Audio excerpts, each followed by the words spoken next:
2025 ഈ ഒരു വർഷത്തിലൂടെ ഇങ്ങനെ കടന്നു പോവുകയാണല്ലേ. പലപ്പോഴൊക്കെ നമുക്കൊരാഗ്രഹം ഉണ്ടായിരിക്കും, എന്ത്, ഈ വർഷത്തിൽ നിന്ന് അടുത്ത വർഷത്തിലേക്ക് എത്തിപ്പെടാൻ, അല്ലെങ്കിൽ അടുത്ത വർഷത്തിലേക്ക് എത്തിപ്പെടുമ്പോഴേക്കും എനിക്ക് പലതും നേടണം, എനിക്ക് പല കാര്യങ്ങളും ചെയ്തു തീർക്കണം, 2026 എനിക്ക് അടിപൊളിയാക്കണം എന്ന് ചിന്തിക്കുന്നവരായിരിക്കും ഭൂരിഭാഗം പേരുല്ലേ. ഒട്ടനവധി ഒത്തിരി പേര് അങ്ങനെ ചിന്തിക്കുന്നവരാണ്. എന്നാൽ നമ്മൾ എന്ത് ചെയ്യണമെന്നറിയോ?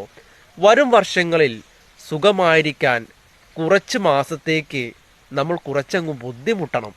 നമ്മൾ നന്നായിട്ട് ഹാർഡ് വർക്ക് ചെയ്യുക. എന്താണോ നമ്മുടെ ആഗ്രഹം, ആ ആഗ്രഹത്തിന് വേണ്ടിയിട്ട് നമ്മൾ നന്നായി പണിയെടുക്കുക. കുറച്ച് മാസങ്ങൾ നമ്മൾ അതിനു വേണ്ടി അധ്വാനിച്ച് കഴിഞ്ഞ് എന്ത് സംഭവിക്കും? നമുക്ക് പല കാര്യങ്ങളും നമുക്ക് നേടിയെടുക്കുവാൻ സാധിക്കും. 2026 എത്തുമ്പോഴേക്കും നമുക്ക് എന്ത് ചെയ്യും? നമ്മുടെ ആഗ്രഹങ്ങളെല്ലാം നമുക്ക് നേടിയെടുക്കുവാൻ സാധിക്കും.